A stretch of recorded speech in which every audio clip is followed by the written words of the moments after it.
Antiga conselheira de Romano Prodi na Comissão Europeia, professora universitária em Bruges e em Paris, Sylvie Goulard é hoje presidente do Movimento Europeu em França. Acaba de publicar A Europa para Totós. Esta ativista comunitária não deixa de querer convencer os franceses do interesse deste destino comum que é a Europa. É algo que está, segundo ela, a faltar na campanha eleitoral para as eleições francesas. A senhora acaba de publicar A Europa para Totós. É uma obra que aconselha a classe política francesa, em particular aos candidatos à eleição presidencial. Disse que, na melhor das hipóteses, a Europa é um pensamento intermitente nas declarações deles. Não sei se é correto chamar-lhes totós. Cada um tem a sua experiência. Mas o que é certo é que a questão europeia não ocupou o lugar que merece, nem nesta campanha eleitoral, nem de uma forma geral nas preocupações dos políticos.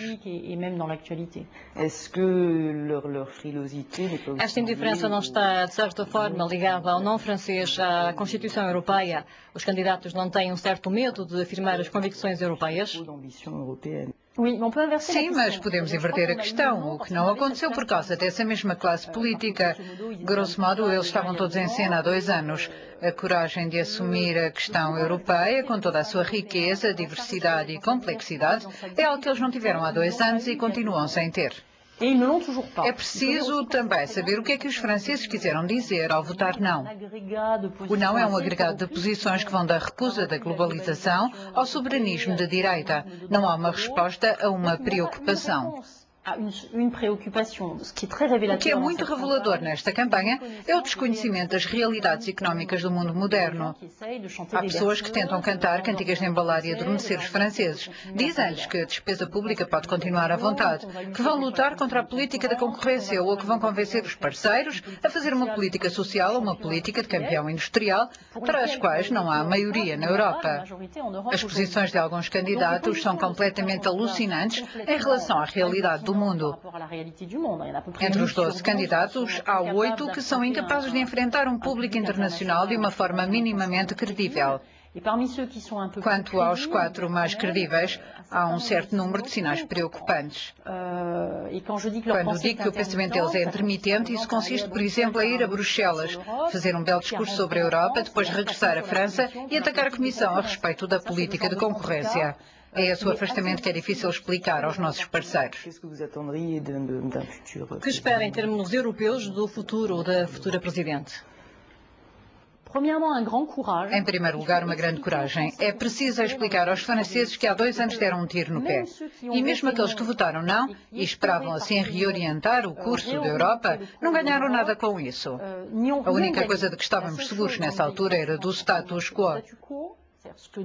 Ou seja, denunciavam as pessoas que tinham uma visão demasiado liberal da Europa e não fizeram outra coisa a não ser consolidar o campo contrário. O não serviu todos os ultraliberais e eurocéticos.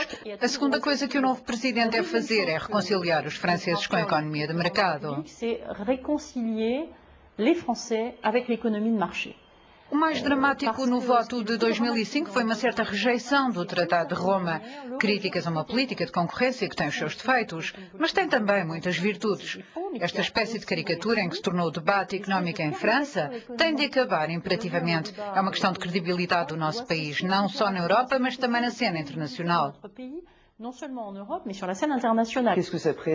Que presságio traz isso para o futuro? Que podemos esperar quanto à redistribuição dos papéis no tabuleiro europeu? A França pode preservar a influência que tem tido?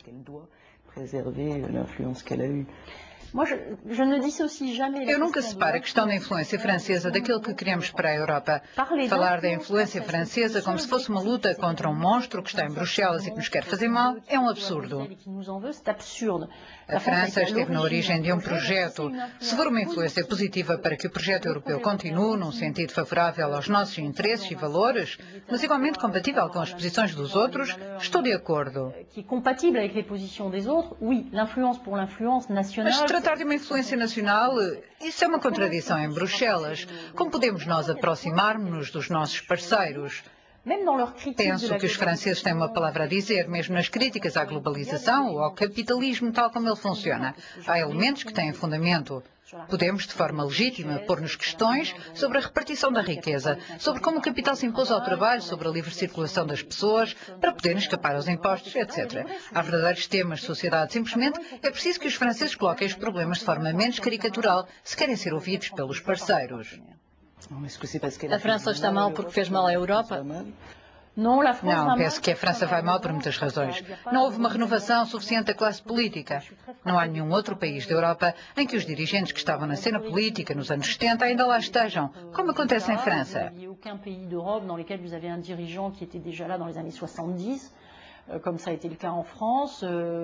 O número de mulheres e jovens oriundos da imigração nas nossas assembleias parlamentares e nas administrações locais é ridículo.